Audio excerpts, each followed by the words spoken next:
Hey, good evening, guys. This is Skyo with another episode, and today I have a very, very special guest, one of the godfathers of industrial music, Martin King, formerly of Pigface, and also currently of Dogtablet.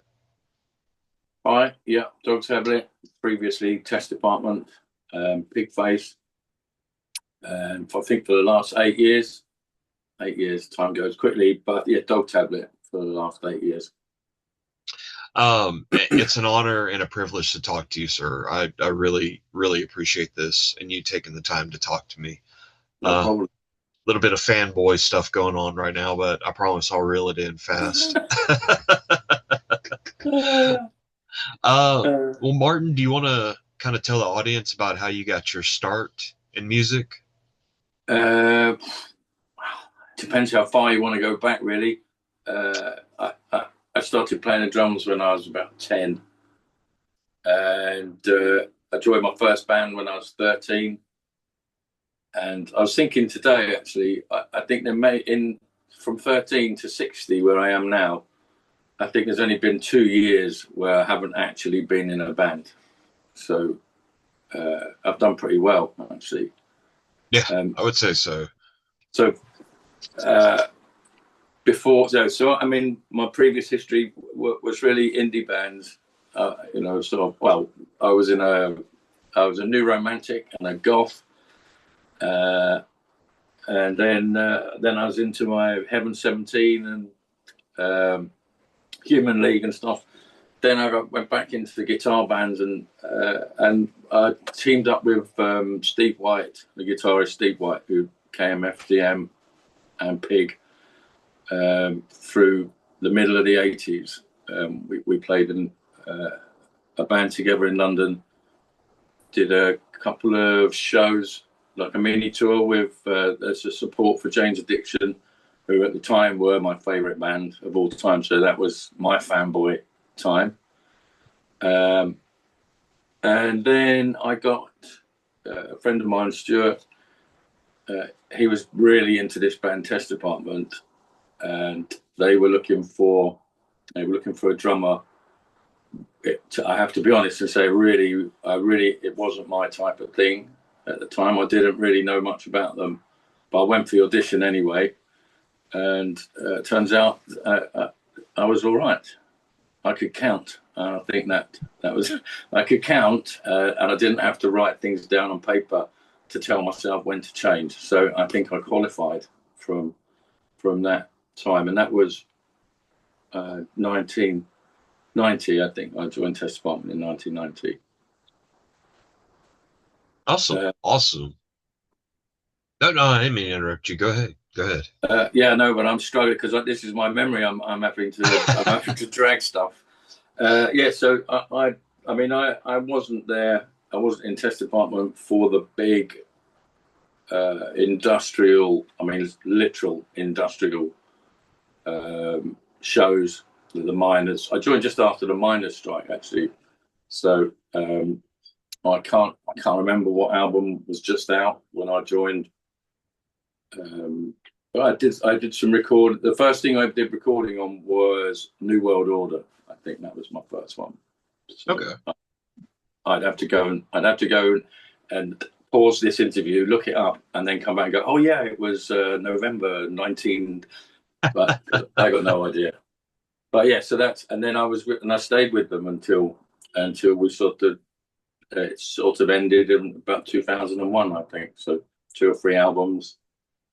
And it was during that time, Tony Cudlip, who sadly passed away this year. Um, Tony got me into the programming side uh, with using Cubase and an Atari, a cracked disc version, floppy disk of Cubase and Atari, and that's what we took on tour with us, a crappy little Atari keyboard. And we did it. We just ran it all from there until I can't remember. I can't remember how it happened, but suddenly we had a big shiny S3000 Akai sampling keyboard, which I think probably weighs about the same as 3 double-decker buses or something, because it was really big. And amongst all the other crap that we dragged around Europe with us, big chunks of metal and what have you, that keyboard was a pain in the arse, but it sounded good. I imagine so. Well, luckily these days, synthesizers and keyboards weigh a lot less than what they used to. And it's amazing how like they could be a lot smaller, but like do a plethora more than what they used to do. Oh yeah, absolutely. I mean, I think in just jumping forward a bit, 2000, and I had a studio in Bermondsey in South London for between, I don't know, 2005 and 2009 or something. I came out of that, had some issues I had to sort out, and got back into music a couple of years later, but sold all my studio stuff, all my outboard gear, the big desk, everything went. And ever since then, I've run everything on a Mac with some nice speakers, a couple of keyboards, and that's it really. It's all onboard stuff. Nice, nice. It's certainly a lot cheaper. It's certainly a lot cheaper than paying rent on a studio and then panicking because you're not making enough money back to pay the rent on the studio, blah blah blah. So yeah, I can't remember how I got to that bit there, because at one point I was telling you about test department, but it's all right. I mean, you're a very prolific writer, that's for sure. And listening to Dogtablet's material, I just love how it's like everything in the kitchen sink. Not one album of yours is the same. It's definitely one of those projects where it hooks you in at the beginning, and you just can't. You're like always waiting for what's the new song or what song's going to be like. You've got drum and bass on there. You've got some darkwave. You've got like good old industrial.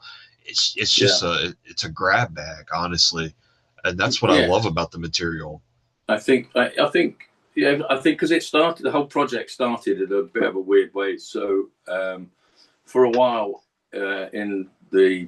between I don't know 2004 to 10 maybe, or 2009, I was doing a little bit of work for production music company KPM Music Library. If you Google them, you'll find that they're the absolute bees bollocks in production music, and have been since the 60s and 70s. So and I just when I teamed up with Roberto Suave, that was our intention, was to carry on doing production music, and that's what Dogtablet was. We were. Oh, I'm sorry, I've got just a call. Sorry. Okay, it's okay.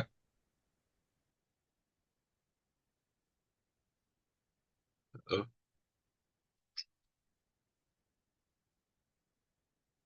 I teamed up with Bobby Sorry. Suave. Okay. Teamed up with Bob Suave to carry on doing production music, and I think over the 10 years from when I started doing that to where we were by about 2015, the whole business had changed completely. Whereas you used to have one or two companies who were making all the music, and then as a library, and then TV companies dipping in and using the music they wanted. More and more TV companies began having their own little clique of writers writing their own music, so they weren't having to pay royalties to somebody else for using somebody else's. So they're all generating their own music, which was generating their own income and stuff. So, and we found that we started to get a big catalogue of dark, because all we really wanted to do was work with crime shows and thriller things and stuff. I don't think neither me nor Bob has ever been able to churn out a happy toe tapping tune. So, so we decided to just do a one-off album. So the first Dogtablet album, Outlaws and Strays, got no vocals on it or anything, so it's just all instrumental. And then I think on the next album, that's when I bumped into Jared Luce, because I hadn't seen Jared for about 10 years. And Jared said, I asked him if he'd be interested in doing some vocals, and he did. So he did one track on that, and then the next album he did about five tracks on it. And that's when I started to bring other people in, other singers in, because I just wanted some variation. I wanted some variation in the music and the sound that I was making. And I think, as Jared pointed out, when other singers come and work with Dogtablet, it pushes them outside their comfort zone. It takes them out of their normal genre, and I think people really enjoy doing that. I found that I'd like to think all of the people that I've worked with have enjoyed doing what they're doing, because it's maybe a little bit different from what they've been used to doing before. I would. I'm sorry. Go ahead. No, I was about to cough. uh, as an artist, I think it's always good to kind of push your boundaries and step out of your comfort zone, because you never know, that might be something that you're really good at, and you might switch over to it or incorporate those elements into what you're doing now. Yeah. So I definitely would agree with that. And you've had some pretty amazing vocalists to be on Dogtablet's albums. Yeah, no, I'm really very pleased about that too. I mean, some of them I've worked with in person before, but some of them I haven't. I mean, I think I'm right in saying that I met Sophia V on Twitter, I think, actually, and I think we just got chatting about it, and I just said, do you fancy doing a track? And so she did, and she's on this new album as well. And I think I've written a track or two for her, maybe. Definitely done remixes, and she's done remixes, and it's that whole give and take sort of thing, really. People, what you doing remix with someone, so they'll do one for you, blah blah blah. It's I would definitely agree with that, especially with the scene as it is, because in a sense we're all in it together. So it's kind of like a giant. It's honestly like a giant family and a really great community to be a part of. Because, like you said, well, I'll do this remix for you. Do you mind adding vocals for one of my tracks, or do you mind remixing this for me, and so forth. And I really like that a lot, because to me, honestly, in some of the other genres that I've noticed, they don't really do that quite as much. I know that sounds kind of strange, but it seems like electronic music has the most crossover with artists. I think it lends itself. I think it lends itself to that maybe more than some other genres, because it's such a wide, it's like electronic music. Well, that goes from here to there. Yeah. It's like, and everywhere in between. I mean, it's a long time since I was in a guitar band. I am also now in a guitar band, but it's a covers band, and it is quite nice to get behind the kit and play songs that you grew up with, and drink a lot and eat food and have a bit of a laugh. So, which is basically what the Lady Boys is. So. Now you mentioned that you were a new romantic. Yeah. So gothy, new romantic, gothy. Yeah. I always, when I talk to people that want me, they're like, "Well, can you describe goth and industrial music?" And I was like, "Are you serious?" I was like, "What era? What band?" I was like, "There's no two bands alike." Yeah. I was like, with that type of music, you could go as far as like Joy Division doing their post-punk, and then that helped create darkwave to a degree, and then darkwave can be melted over to industrial, and then with industrial you've got like so many other genres that fit into that category. like Argotech, which is the biggest thing a lot of people are talking about. I'm Uh, not the biggest fan of that style. I don't know what that is, but I'll look it up when we've finished. It's basically if you took, I would say if you took the band, let's see, really want to really frontline assembly. If you took frontline Yeah. assembly, you Yeah. speed the drum patterns up even faster, and all the vocals were extremely harsh, Okay. and a lot of shock value mixed in with it, like Okay. horror elements and stuff like that. Yeah, For I'm me, getting the picture. yeah, for me, as I'm getting older, that stuff doesn't appeal to me as much. I'm kind of like more of a like you said, we kind of gravitate towards the slower stuff. Yeah. Um, for me, honestly, when I discovered Oh, Portishead, yeah, yeah, I was like, that's it. yeah, I could not get enough of them. I wish they put out more material, but at the same time, whatever they put out is golden. yeah. They've never had a bad album. Even their live album, and I don't like live albums half the time, to be honest with you, but their No. live album was amazing. You couldn't even tell it was a live album, honestly, until the crowd I need to cheered. check that out then. I always avoid live albums. That's not true actually, because when I was a kid, one of my favorite albums was Rock and Roll Animal, Lou Reed, and that's a live album, and I used to play that non-stop. I reckon I was probably 14 then. I think when I was a weird kid, I was into punk rock, I was into Velvet Underground, I was into reggae, and I was a mixed up kid. So and that's why I suppose you look at what I'm doing now, you go, oh yeah, that explains a lot actually. All the weird shit you put together in your Dogtablet stuff. I've always been into multiple sort of genres and that. My favorite, I think my favorite band, the band that influences me most still today, I still find myself today sometimes when I'm writing and I go, oh yeah, that's a nice little hook, and you go, oh hang on a minute, that sounds familiar. Oh yeah, that's a Magazine track from, so Magazine were my number one best band, and the band that influenced me the most throughout my whole Magazine career. is Magazine is a great band. Um, when I think about some of the artists that influenced me, of course, the material you've produced in the past, but then I also go to bands like Ultravox, Gary Newman, Human League. I'm a really big Yeah, Human League fan. I'm a big Human League fan.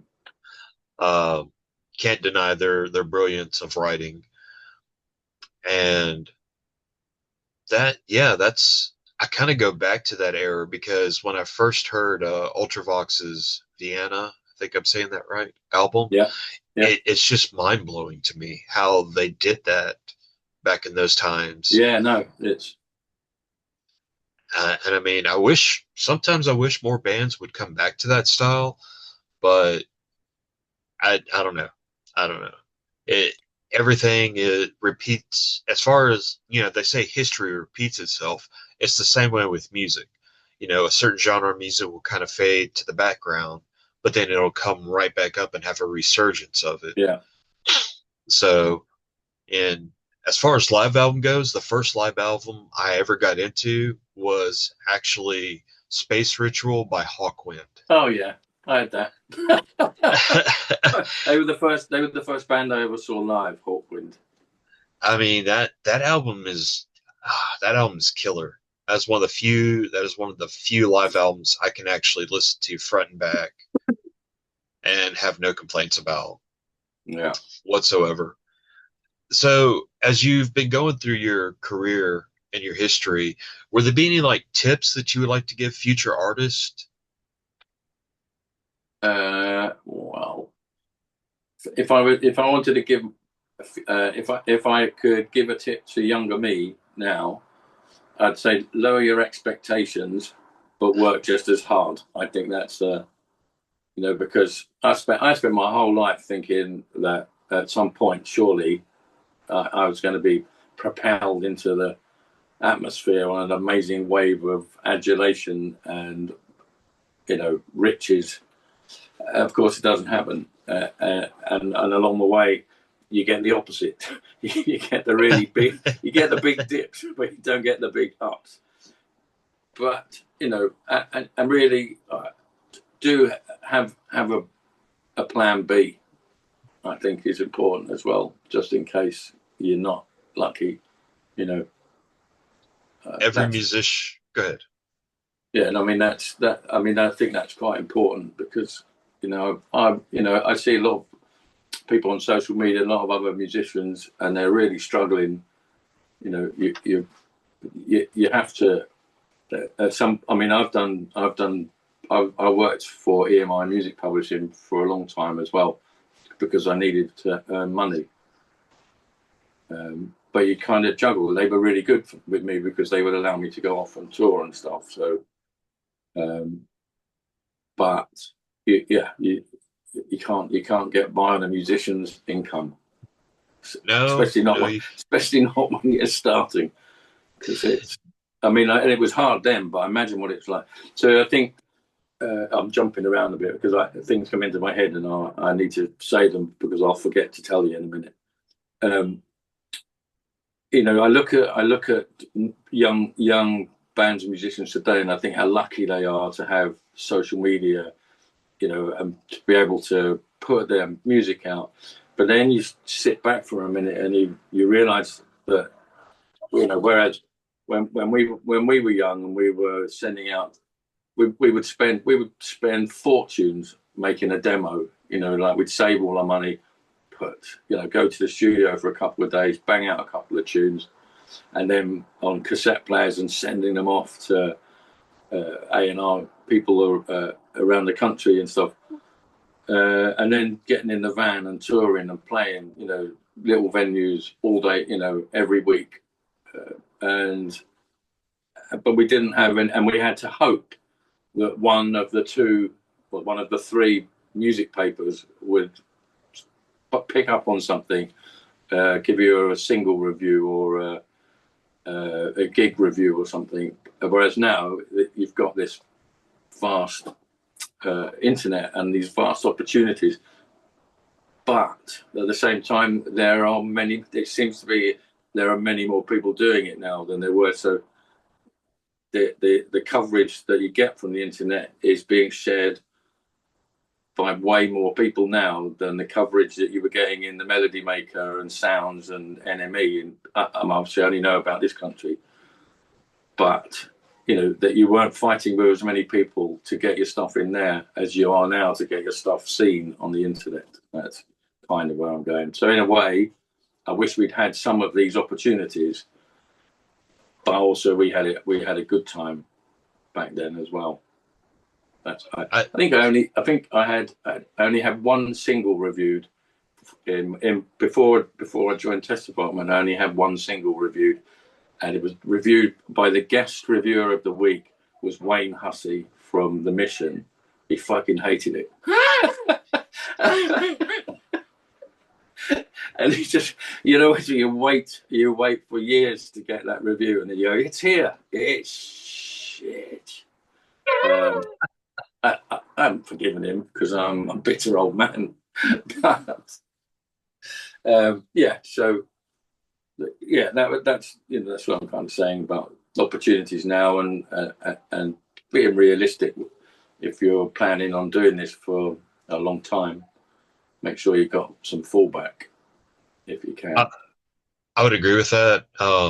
Every musician I've talked to, especially the ones that have been in the business for a while, will always tell you, make sure you have a career outside of music, because I know people that are like really, really huge top dogs in the music industry, but they're like, we still have to work a 40-hour week and still have to have a job because music just does not pay that well. And I would honestly say it's even pays kind less of now, I think. Yeah, it pays less now because the market is oversaturated. Yeah. And you have to kind of filter through to find those little diamonds in the rough.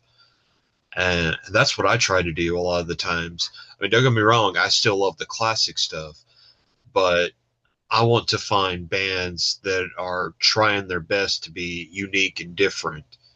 Yeah. And that's a challenge because, like you said, it's oversaturated. So I may listen to God knows how many time or how long on like Spotify or cruising through YouTube to try to find a band that appeals to me. Yeah.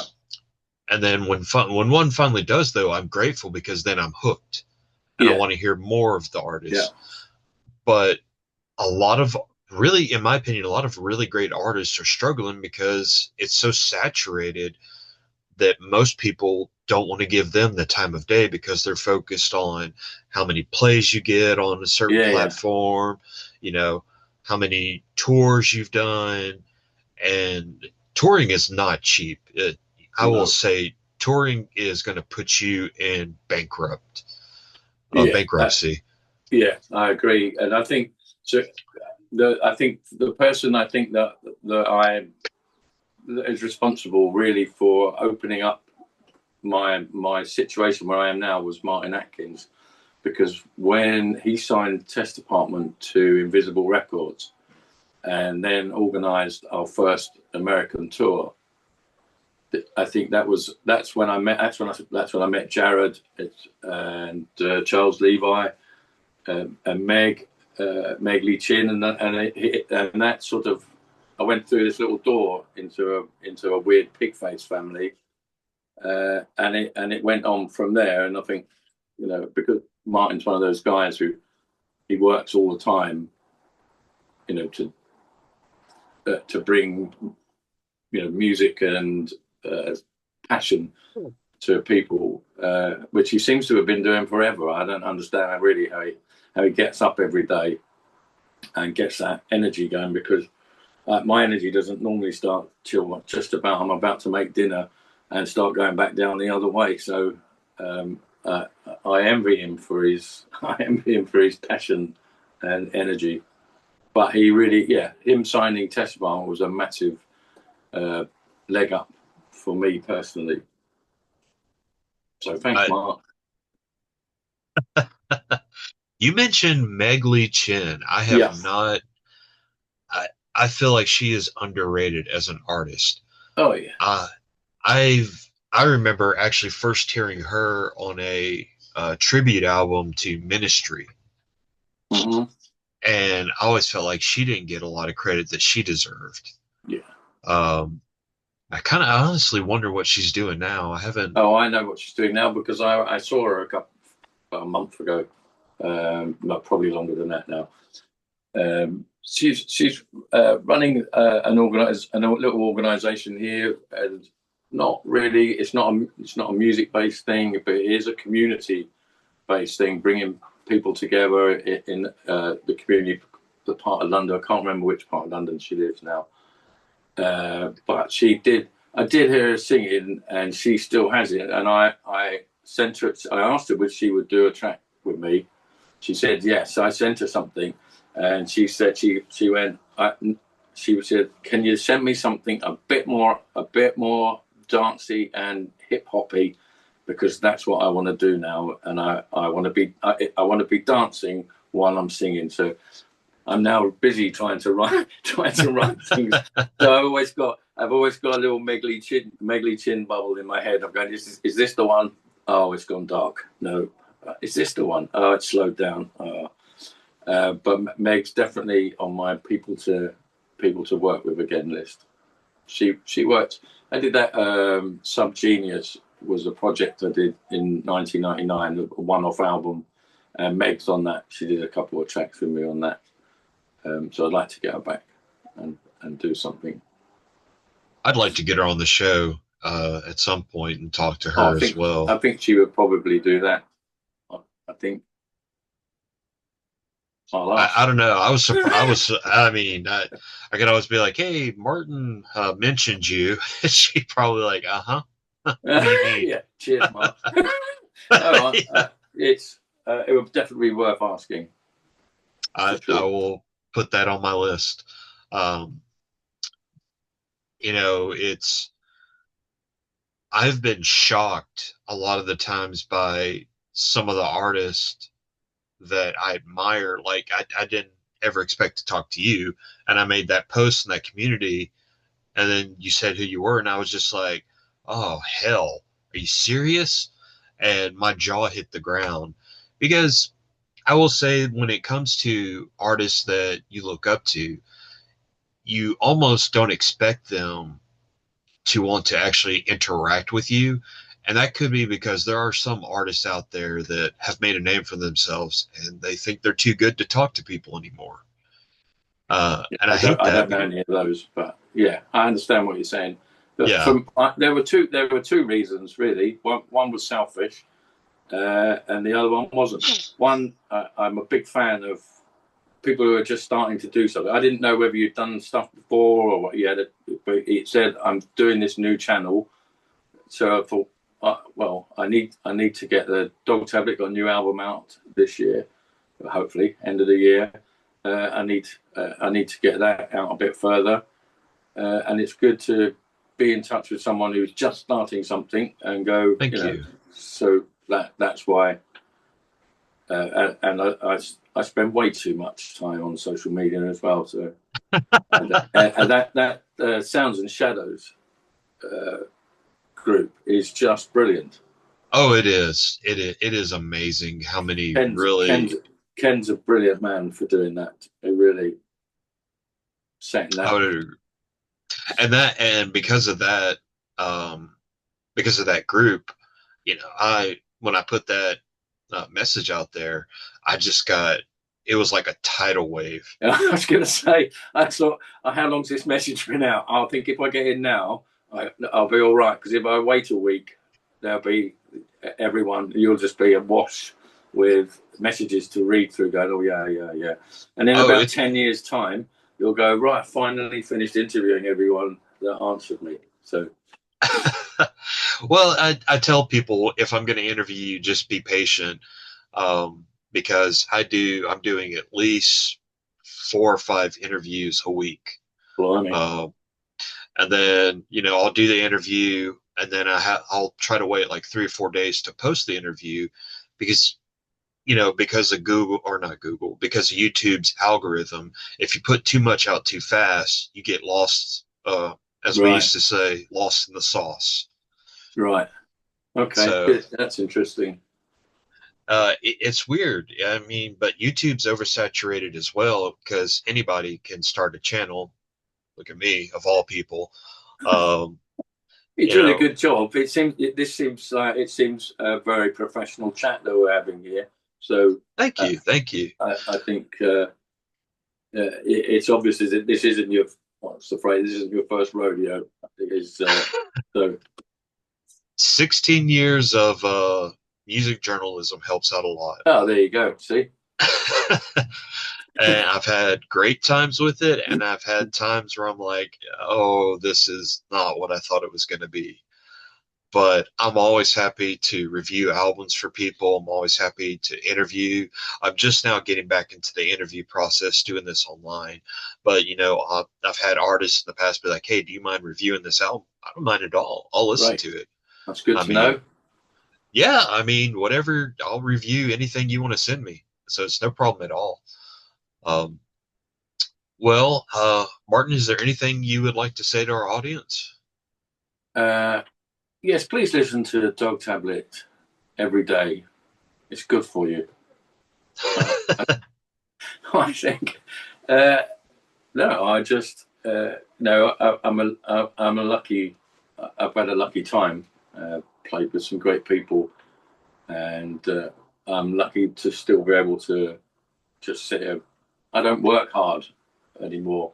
I don't work hard at music. I dip in and out during the day. I'm probably in here 3 or 4 times a day, but for about an hour each time at the most. And sometimes just before I go to bed, pretty much every night before I go to bed, I come in, I have a listen to whatever I did during the day, and I can make a call at that point and think, I'm not gonna, that's rubbish. Or I mean, it's amazing how many times you do things that you think are brilliant that 2 hours later you realise are absolute trash. So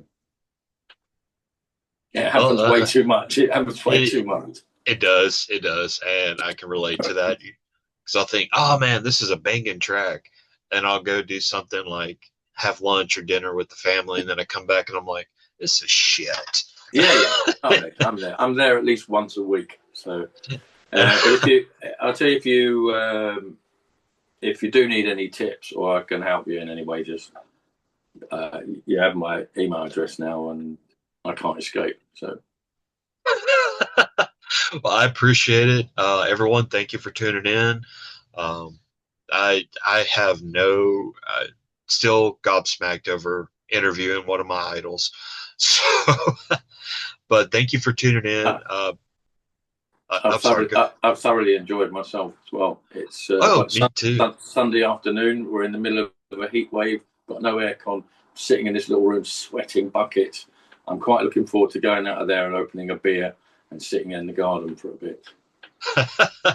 I understand. Guys, please check out Dogtablets. Sorry, still waking up. Still early here. Dogtablets, music and material. I'll list all their links in the comments below. Cool. Thank you. And thank you guys for watching and subscribing and supporting this channel. I really appreciate it. And I'll see you guys on the next episode.